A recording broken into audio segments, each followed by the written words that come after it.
Si vous voulez immigrer au Canada en 2025 et obtenir un permis de travail pour aller travailler au Canada, j'ai une très bonne nouvelle pour vous. Le gouvernement du Canada a prévu donner des visas pour les travailleurs temporaires en 2025. Et vu que c'est le cas et que moi je suis ton frère, dans cette vidéo, je te propose de te partager les 7 étapes qui vont te permettre d'obtenir ton permis de travail au Canada et d'aller travailler au Canada en 2025. Cette expérience, je l'ai obtenue en accompagnant des milliers et des milliers de personnes. Nous sommes aujourd'hui la référence en matière d'immigration. Je ne suis pas une agence de voyage, je ne suis pas un agent d'immigration. Je suis ton frère, la salle de presse. Tout ce que je sais faire, c'est de te donner la vraie information. Et toutes les informations que je veux partager dans cette vidéo, tu peux les retrouver sur le site du gouvernement. C'est le site le plus sûr, le site le plus fiable. Tape simplement sur Google www.canada.ca dans l'onglet Immigration et citoyenneté. Tu vas cliquer dans Travailler, tu auras toutes les infos. Je veux commencer cette vidéo en vous disant merci. Merci parce que grâce à vous qui me suivez chaque jour, chaque semaine, nous avons pu créer une grande communauté pour aider des milliers et des milliers de personnes à immigrer au Canada. Donc, je me sens aujourd'hui redevable envers vous et je suis très sincèrement honoré de vous servir. Donc, je voulais vraiment pour ceux qui s'abonnent vous dire merci. Et je voudrais vous demander un service. Si vous voulez immigrer au Canada et que vous voulez que cette chaîne vous aide sur le long terme, sur les années à venir, que nous puissions créer une grande communauté, aider encore plus de personnes cette année, cela passe par une simple chose. Une chose que tu peux faire dès maintenant. Simplement appuyer sur le bouton abonner. Tu peux t'abonner parce que si vous vous abonnez, la chaîne va grandir. Nous allons toucher plus de monde et nous allons aider plus de personnes à immigrer au Canada grâce à l'information, grâce à la formation et tout ce que nous faisons sur cette chaîne. Donc, merci à toi qui t'abonnes. Merci pour cette communauté qui ne fait que grandir. Alors, pour toi qui t'abonnes, j'ai un cadeau pour toi. Un cadeau pour te dire merci. Si tu veux immigrer au Canada, il te faut obligatoirement le diagnostic de ton profil. Le diagnostic te permet de savoir quel est ton profil, quel est le programme par lequel tu peux immigrer. C'est la première chose qu'on doit faire si on veut immigrer au Canada. La bonne nouvelle, c'est que tu t'es abonné sur cette chaîne, tu viens de t'abonner, je te donne ça en cadeau gratuitement. Écris-moi sur mon WhatsApp qui s'affiche ici, ok? Notre WhatsApp officiel, certifié, réussir officiel. Tu dis, Monsieur Lutte, je suis abonné et je veux le diagnostic gratuit de mon profil. Je vais te donner le diagnostic de ton profil gratuitement. Je vais te donner le programme par lequel, je vais te recommander, le programme par lequel tu peux immigrer au Canada cette année. Et en plus, je te donnerai le lien du programme sur le site du gouvernement. Mais avant de vous donner les 7 étapes pour aller travailler au Canada avec un permis de travail, il faut d'abord comprendre c'est quoi un permis de travail, ok? Et avant de comprendre c'est quoi un permis de travail, il faut savoir différencier un résident temporaire et un résident permanent. Un résident permanent, c'est quelqu'un qui part s'installer au Canada sur le long terme, en famille généralement, sa femme et les enfants. Mais un résident temporaire, il part seul. Il part seul et il ne part pas pour s'installer à vie. On peut le chasser ou bien il peut revenir dans son pays à tout moment. Et dans la catégorie des résidents temporaires, on retrouve le permis de travail pour les travailleurs étrangers temporaires. Donc, si toi, tu as opté pour un permis de travail pour les travailleurs temporaires étrangers, tu fais partie des résidents temporaires. Mais attention, tu peux passer de résident temporaire à résident permanent et de résident permanent à citoyen canadien. Ça, c'est pas le but de cette vidéo. Si vous voulez, dites dans les commentaires, je vais vous expliquer comment venir au Canada en tant que résident temporaire, devenir résident permanent, ensuite citoyen canadien. Je vous attends dans les commentaires. Donc, le permis de travail fait partie des résidences temporaires. Et on donne un permis de travail à la personne concernée. Est-ce que c'est clair? On ne donne pas ça au nom, on donne à madame et à les enfants. Si on te donne le permis de travail, madame doit demander un permis de travail ouvert. Toi, tu auras le permis de travail fermé, lié à un employeur et madame aura un permis de travail ouvert. Ça aussi, ça, c'est pas le but de notre vidéo. Mais déjà, tu as compris, c'était quoi un résident temporaire. Maintenant, Monsieur Lutte, c'est quoi un permis de travail? Un permis de travail, c'est la permission de venir travailler au Canada. Donc, il faut que tu sois capable de différencier un permis de travail et le contrat de travail. Le permis de travail, c'est le document que le gouvernement fédéral va te donner qui va te permettre de venir. Le contrat de travail, c'est le document que tu signes entre toi et un employeur, une entreprise canadienne. Vous allez signer un contrat de travail. Et pour obtenir un contrat de travail, c'est gratuit. Tu ne payes pas 0 francs, 0 $. Si quelqu'un te demande même 1 franc, c'est un voleur. Pour avoir un contrat de travail, c'est gratuit.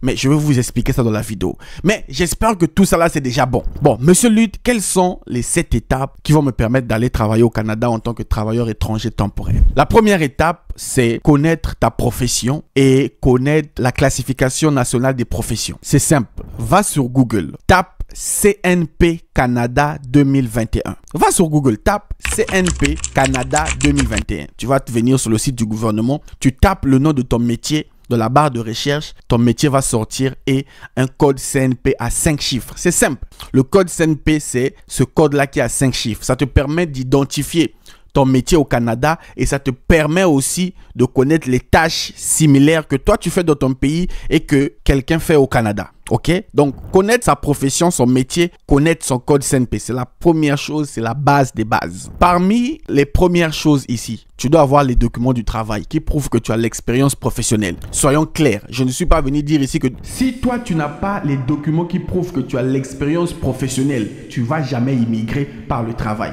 Le Canada ne vient pas recruter des chômeurs, le Canada ne vient pas recruter les gens qui n'ont pas d'expérience, le Canada ne vient pas recruter n'importe qui.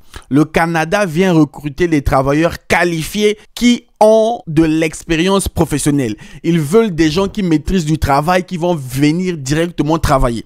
Donc toi qui es étudiant, toi qui as fini tes études, toi qui n'as fait que des stages, toi qui n'as pas encore travaillé de toute ta vie, tu cherches un moyen d'immigrer par le travail, mon ami, laisse, tu n'as pas encore le profil qu'il faut. Va d'abord chercher un travail, travaille pendant 1 année, 2 ans, aie le profil qu'il faut et puis tu viendras chercher. Parce que le problème c'est que beaucoup de gens veulent immigrer, mais ils n'ont pas le profil. Beaucoup de gens cherchent le travail, mais ils ne remplissent pas les critères.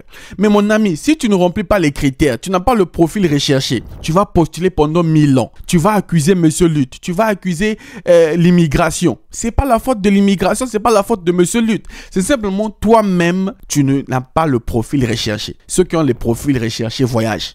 En 2024, nous avons eu des visas ici. Première étape, connaître son profil, connaître son code CNP, avoir les papiers qui prouvent que tu as l'expérience professionnelle. Deuxième étape, tu dois faire ton CV canadien. Sur ma chaîne, il y a des vidéos où je vous montre comment faire le CV canadien. De préférence, faites un CV bilingue. Première page, votre CV en français. Deuxième page, votre CV en anglais. Parce que le Canada, c'est un pays bilingue. C'est toujours bien. Donc, fais ton CV. C'est gratuit. En 5 minutes, tu peux le faire. Fais ton CV canadien. Sur ma chaîne YouTube, il y a au moins une dizaine de vidéos où je vous montre ça. Allez-y chercher sur la chaîne YouTube Réussir. Deuxième étape, faire son CV canadien, format canadien bilingue. Là aussi, tu n'as pas besoin de payer quelqu'un. Oh non, je te paye 1000 $, 500 $ pour que tu me fasses le meilleur CV. Non, tu peux faire ton CV toi-même depuis chez toi sur un ordinateur ou au cyber, gratuit. Troisième étape, faire la lettre de motivation. Il faut faire une lettre de motivation. Au Canada, on appelle ça la lettre de présentation. La lettre de présentation, c'est simplement parler de tes compétences, parler de ta motivation et dire pourquoi on doit te recruter toi et non pas quelqu'un d'autre. Vous connaissez. Il y a aussi des vidéos sur ma chaîne où tu peux faire la lettre de motivation bilingue, la lettre de présentation en 5 minutes, gratuitement, seul. Tu n'as pas besoin de payer quelqu'un pour ça. Arrêtons aussi de monétiser tout. Tu peux faire seul et arrête d'être paresseux, de vouloir faire que les autres font tout à ta place. Personne n'est venu sur cette terre pour faire les choses à ta place. Tu veux aller travailler au Canada, il faut que tu te bouges, ok? Voilà. Ça, c'était la troisième étape, faire la lettre de présentation. Quatrième étape, la recherche de l'emploi. Beaucoup de gens se plaignent. Monsieur Lutte, je n'arrive pas à trouver l'emploi. Bon, comment le gouvernement du Canada dit qu'il y a pénurie de main-d'œuvre dans des communautés rurales au Canada et toi, tu viens me dire que tu ne trouves pas le travail? Bon, je dois croire. Je crois le gouvernement du Canada qui, sur leur site internet, me disent qu'il y a pénurie de main-d'œuvre en 2025 ou bien toi qui ne trouves pas le travail? C'est toi qui fais pas bien les choses. Si tu fais bien les choses, crois-moi, tu vas trouver le travail. Alors, 3 possibilités pour obtenir un emploi au Canada. 3 possibilités. La première possibilité, c'est sur des sites du gouvernement. Guichet Emploi Canada, le site du Québec. Chaque province du Canada a un site où tu peux rechercher l'emploi. Il y a des emplois qui sont destinés à ceux qui sont déjà au Canada. Il y a des emplois qui sont destinés aux étrangers. C'est ton travail d'aller chercher des emplois qui sont destinés aux étrangers. Ceux qui n'ont pas encore un permis de travail, ceux qui n'ont pas encore le EIMT. Toi, il y en a beaucoup. J'ai vu, je connais des gens qui ont eu le travail. Donc, c'est à toi d'aller chercher. Va chercher les sites d'emploi pour chaque province, pour le gouvernement fédéral. Postule, cherche l'emploi. Cherche jusqu'à ce que tu trouves. Ne cherche pas un emploi où tu n'as pas d'expérience. Il faut chercher un emploi là où on a de l'expérience. Deuxième possibilité de recherche d'emploi, c'est sur les sites des entreprises, des candidatures spontanées. Tu peux aller sur le site d'une entreprise désignée, tu postules directement. Ça, j'ai fait des vidéos pour vous montrer des entreprises désignées au Canada. Par exemple, au Canada Atlantique. Troisième possibilité, c'est des agences de recrutement à l'international. Au Canada, il existe beaucoup d'agences qui peuvent recruter de la part des entreprises. Ils le font gratuitement. Donc, quatrième étape, recherche d'emploi. Je ne sais plus quatrième étape ou cinquième étape. La prochaine étape, c'est l'entrevue. Cinquième étape, je pense, oui. Cinquième étape, l'entrevue ou l'entretien. Les amis, ouvrez les oreilles. Si quelqu'un t'envoie une offre d'emploi ou quelqu'un t'envoie un contrat de travail qui te demande de l'argent, fuis. Loin, bloque-le. Oh non, je vais te donner le contrat de travail, mais tu dois d'abord payer. C'est un menteur, c'est un voleur. Si quelqu'un te dit, je te donne un contrat de travail sans passer d'entretien, sans passer d'entrevue, par Meet, par Google Meet ou je ne sais pas quoi d'autre, c'est un voleur. L'entrevue est obligatoire. Pourquoi? L'employeur ne te connaît pas. Il t'a jamais rencontré. Il n'a jamais vu tes motivations. Il va te recruter par rapport à quoi? Il doit discuter avec toi.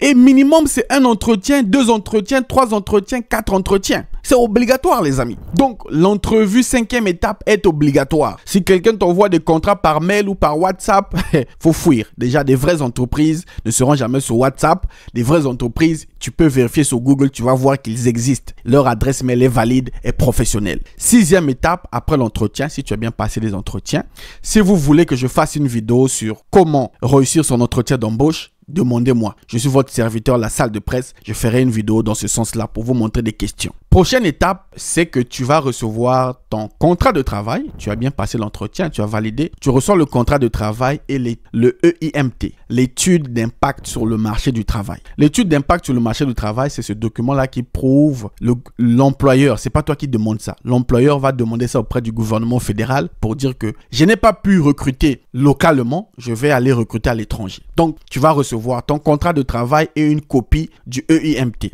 Une fois que tu as ça, septième étape, tu vas demander ton permis de travail sur le site du gouvernement du Canada, IRCC, www.canada.ca. L'onglet Immigration et citoyenneté dans le point travailler au Canada, tu ouvres ton compte, tu mets tes informations, tu mets tous les documents, tu suis les étapes, tu soumets. On va te demander de faire la biométrie, les documents financiers, tous les documents du travail qu'on va te demander, tu soumets et tu attends. Tu auras ton permis et tu iras travailler. C'est concret, c'est la vérité. Voilà les étapes de façon claire, nette.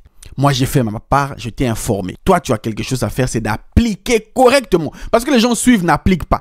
Applique à la lettre ce que je dis et tu verras des changements, tu verras des résultats. Ceux qui ont immigré ont appliqué ça. Les mêmes causes produisent les mêmes effets. C'est une loi. Si tu appliques, tu verras des résultats. Maintenant, est-ce que dans tout ça, on t'a dit d'aller payer une agence, d'aller donner des millions à quelqu'un? Non, tu peux faire ça depuis chez toi seul. Voilà, je vous donne rendez-vous au prochain numéro. Salut!